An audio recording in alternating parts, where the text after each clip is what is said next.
இன்றைய இதமான காலை தென்றலில் அனைத்து அன்பு உள்ளங்களுக்கும் என் இனிய காலை வணக்கம். இன்று ஒரு குறள், அதிகாரம் 35, துறவு. குறள் எண் 347. பற்றி விடா இடும்பைகள் பற்றினை பற்றி விடாதவர்க்கு. இடும்பைகள்னா துன்பங்கள். தெய்வப்புலவர் திருவள்ளுவர் இருவகை பற்றினையும் இருக பற்றி விடாதவரை பிறவி துன்பங்கள் இருக பற்றி விடா என்கிறார்.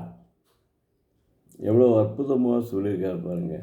இருவகை பற்றினையும் இருக பற்றி விடாதவரை பிறவி துன்பங்கள் இருக பற்றி விடா என்கிறார். ஏன் அத்தகைய ஆசைகளை நாம் துறந்து நிம்மதியாக மகிழ்ச்சியாக இருந்து விடலாமே? பற்று இல்லாமல் இருந்து விடலாமே?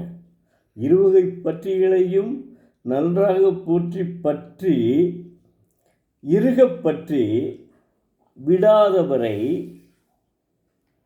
பிறவி துன்பங்கள் இருக பற்றி விடாதவர்களை பிறவி துன்பங்கள் பற்றி விடா.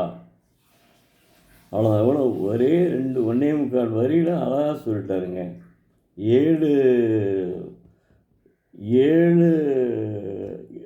இதுதான். அதாவது அந்த எவ்வளவு அற்புதமாக 1.25 அடியிலே சொல்ல முடியுமோ அதை அற்புதமாக சொல்லிவிட்டான்.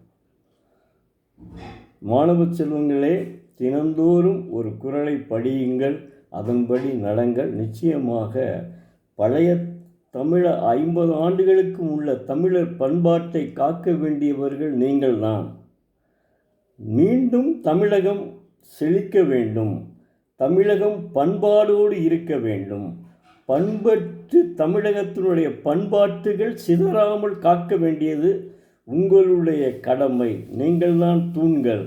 நன்றி, வணக்கம். நாளை மீண்டும் ஒரு குறளோடு உங்களை சந்திக்கும் எழுத்தாளர் சோ. பரமசிவம், மதுரை.